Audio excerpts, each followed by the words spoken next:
Hello friends, வணக்கம். Welcome to Sargunas சமையல். இன்றைக்கி நம்ம சேனலில் ஒரு அட்டகாசமான சுவையில் சைடிஷ் ரெசிபி தாங்க பார்க்க போகிறோம். இதோட டேஸ்ட் பார்த்திங்கன்னா ரொம்பவே நல்லாயிருக்கும்.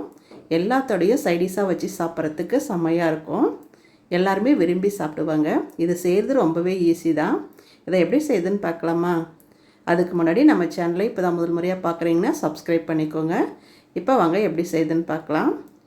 ஒரு மிக்ஸி ஜாரில் 1 டீஸ்பூன் மிளகு சேர்த்துக்கங்க, 1 டீஸ்பூன் சோம்பு சேர்த்துக்கலாம், 2 காய்ந்த மிளகாயை சேர்த்துக்கங்க. சேர்த்துட்டு இதை நல்லா நைஸாக இந்த மாதிரி அரைச்சி எடுத்துகிட்டு வந்துடலாம். இருக்கட்டும். அடுத்ததாக நான் 1 கப் அளவுக்கு மீல் மேக்கர் எடுத்துருக்குறேங்க, அதாவது சோயா எடுத்துருக்குறேன். இதோட அளவு பார்த்திங்கன்னா 200 கிராம் இருக்கும். இதை நல்லா வேக வச்சு எடுத்துக்கலாம். நான் நல்லா தண்ணி கொதிக்க வச்சு வச்சுருக்குறேங்க. அதில் இந்த மீல் மேக்கரை சேர்த்துக்கலாம். தேவையான அளவு உப்பு சேர்த்துட்டு ஒரு 2 நிமிஷத்துக்கு நல்லா வேக வச்சுட்டு மூடி வச்சுடுங்க. இருக்கட்டும். பாருங்கள், ஒரு 3 நிமிஷம் நல்லா அப்படியே விட்டுட்டேன். இப்போ நல்லா வெந்து சாஃப்டாக வந்திருக்குது பாருங்கள். இதை ஒரு வடிகட்டியில் எடுத்துகிட்டு பச்சை தண்ணி ஊற்றி நல்லா அலசிட்டு கொஞ்சம் கூட தண்ணி இல்லாமல் பிழிஞ்சு எடுத்துகிட்டு வந்துடலாம். பாருங்கள், கொஞ்சம் கூட தண்ணி இல்லாமல் இந்த மாதிரி பிழிஞ்சு எடுத்துகிட்டு வந்துட்டேன். இருக்கட்டும். அடுத்ததாக அடுப்பை பற்ற வச்சுட்டு ஒரு கடாய் வச்சுக்கோங்க. அதில் 2 டேபிள் ஸ்பூன் எண்ணெய் ஊற்றிக்கலாம். எண்ணெய் சூடானதும் 1/2 டீஸ்பூன் சோம்பு, ஒரு சின்ன துண்டு பட்டை, 2 கிராம்பு, 2 ஏலக்காய் சேர்த்துட்டு இது எல்லாம் பொரிஞ்சதும் மீடியம் சைஸில் 3 பெரிய வெங்காயத்தை நல்லா பொடியாக நறுக்கி வச்சுருக்கிறேன், அதையும் உள்ளே சேர்த்துக்கலாம். கூடவே ஒரு பச்சை மிளகாயை பொடியாக நறுக்கி சேர்த்துக்கங்க, ஒரு கொத்து கருவேப்பிலையும் சேர்த்துக்கங்க. சேர்த்துட்டு இந்த வெங்காயம் பார்த்திங்கன்னா ஒரு 3/4 பாகம் இந்த மாதிரி வதங்கி வர வரையும் வதக்கிக்கலாம். வெங்காயம் நல்லா வதங்கினதும் 1 டேபிள் ஸ்பூன் இஞ்சி பூண்டு விழுது சேர்த்துக்கங்க. சேர்த்துட்டு இந்த இஞ்சி பூண்டோட பச்சை வாசனை போகிற வரையும் நல்லா வதக்கிக்கலாம். இப்போ பார்த்திங்கன்னா இஞ்சி பூண்டோட பச்சை வாசனை போகிற வரையும் நல்லா வதக்கியாச்சு. இந்த டைமில் மீடியம் சைஸில் 2 தக்காளியை பொடியாக கட் பண்ணி வச்சுருக்கிறேன், அதையும் சேர்த்துக்கலாம். சேர்த்துட்டு தக்காளி பார்த்திங்கன்னா இந்த அளவுக்கு மசிஞ்சு வதங்கி வர வரையும் வதக்கிக்கலாம். இப்போ இது கூடவே 1 டீஸ்பூன் காஷ்மீரி மிளகாய்த்தூள் சேர்த்துக்கலாம். இது காரம் ரொம்ப குறைவாக இருக்கும், ஆனால் கலர்ஃபுல்லாக இருக்கும். இருந்தால் சேர்த்துக்கங்க, இல்லைனா ஸ்கிப் பண்ணிக்கோங்க.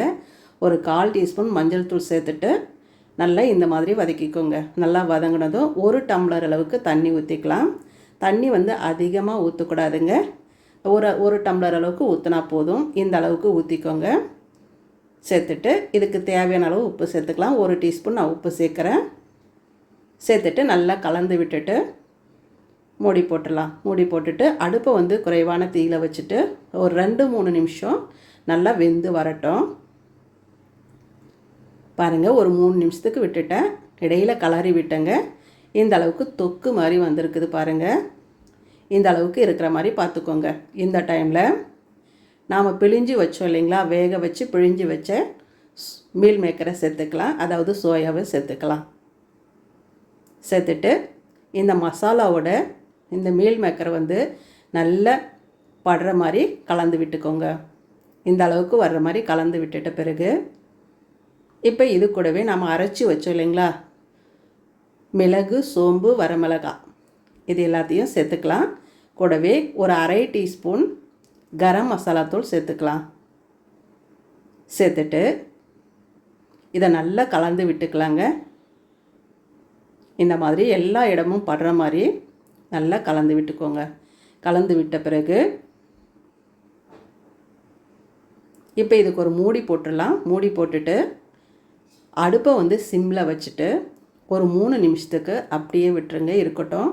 இந்த சோயாவெல்லாம் இந்த ஜூஸ் எல்லாம் நல்லா உறிஞ்சிட்டு சாஃப்டாக சாப்பிட்றதுக்கு ரொம்ப நல்லாயிருக்கும். இப்போ ஒரு 3 நிமிஷம் கழித்து ஓப்பன் பண்ணி பார்க்குறேன். பாருங்கள், பார்க்கும்போதே பாருங்கள் அவ்வளோ சூப்பராக இருக்குது.